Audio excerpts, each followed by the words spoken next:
సుభాషిణి శ్రీకర్లు ఒకే స్కూల్లో 10వ తరగతి వరకు కలిసి చదువుకున్నారు. సుభాషిణికి బాలకృష్ణ అనే వ్యక్తితో వివాహం అయింది. వారికి 2 పిల్లలు. కొంతకాలానికి ఆటో తోలుకుంటూ జీవనం సాగిస్తున్న శ్రీకర్ సుభాషిణిల మధ్య పరిచయం పెరిగి వారి మధ్య అక్రమ సంబంధానికి దారితీసింది. విషయం బాలకృష్ణకు తెలిసి సుభాషిణిపై అనుమానం మొదలైంది. దీంతో మద్యానికి అలవాటు పడి తరచూ సుభాషిణిని కొట్టేవాడు. సుభాషిణి శ్రీకర్లు కలిసి బాలకృష్ణను అడ్డు తొలగించుకోవాలని పథకం వేశారు. 4/4/2023 రాత్రి మద్యం తాగి వచ్చిన బాలకృష్ణకు మజ్జిగలో నిద్ర మాత్రలు కలిపి ఇచ్చింది.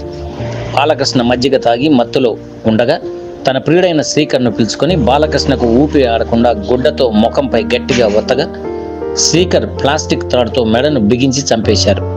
మరుసటి రోజు ఉదయానికి ఆత్మహత్యగా చిత్రీకరించారు. బాలకృష్ణ పెద్ద కర్మ అయిన మరుసటి రోజు ఇద్దరు హైదరాబాద్ వెళ్లి సహజీవనం చేశారు. ఇలా కొంతకాలం గడిచాక సుభాషిణి మరొకరితో తరచూ ఫోన్లో మాట్లాడుతూ ఉండగా ఇద్దరి మధ్య విభేదాలు ఏర్పడి గొడవలు జరిగాయి.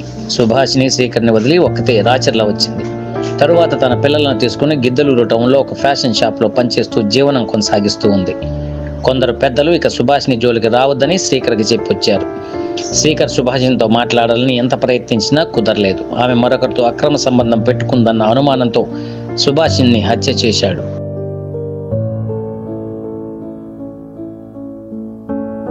కేసుకు సంబంధించిన మిస్టరీని ఛేదించిన Giddalur urban CI K Suresh ను వారి బృందాన్ని మార్కాపురం డిఎస్పీ యు నాగరాజు అభినందించారు. సో ఈ నెలలోనే 6వ తారీఖు మధ్యాహ్నం 2:30-3 గంటల మధ్యలో ఒక లేడీని సో ఒక సస్పెక్టెడ్ అంటే వాళ్ళతో ఒక రిలేషన్షిప్ ఉండే ఒక వ్యక్తి పొడిచాడని ఒక సమాచారంతో సో మేము వెంటనే సీన్ విజిట్ చేయడం జరిగింది. ఆ తర్వాత బెటర్ ట్రీట్మెంట్కి అని చెప్పేసి మార్కాపూర్ తీసుకురావడంతో మార్కాపూర్ రావడంలోనే మార్గ మధ్యలోనే అమ్మాయి చనిపోయిందని వీళ్ళు సో ఈ అమ్మాయి భర్త ఏదో ఉరేసుకొని చనిపోయాడని 1 సంవత్సరం క్రితం. ఆ తర్వాత పెద్ద కర్మ అయిపోయిన తర్వాత 2 బిడ్డల్ని ఇక్కడే వదిలేసి వాళ్ళ అమ్మ నాన్న దగ్గర సో ఈ శ్రీకర్ అని సో అతను ఈమె కలిసి హైదరాబాద్లో కొంతకాలం జీవించడం జరిగింది.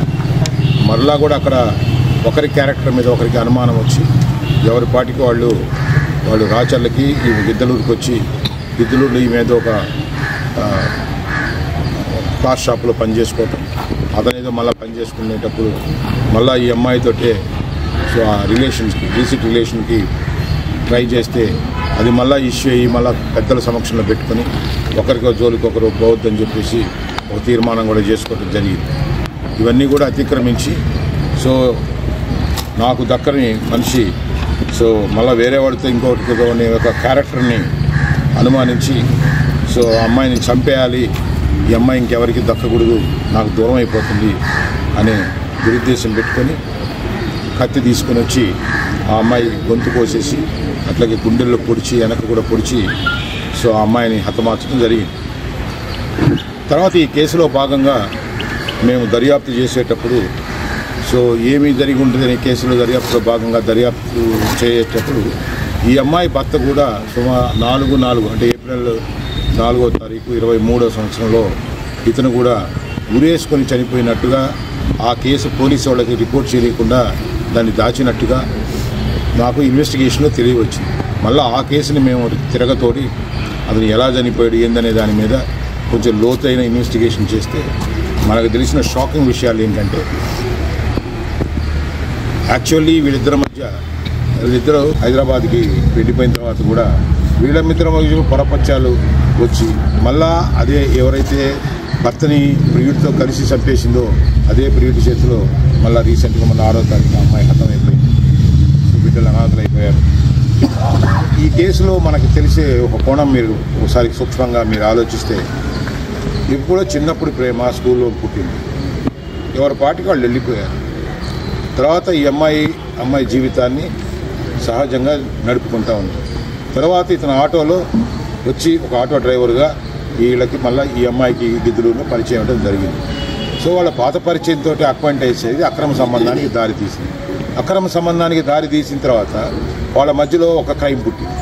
భర్తను ఎలిమినేట్ చేశారు, 2 కలిసి ఎలిమినేట్ చేసి చంపేసిన తర్వాత నమ్మించి సమాజాన్ని బంధువులందరినీ నమ్మించి అది మధ్య ఏదో ఆత్మహత్య చేసుకున్నాడండి.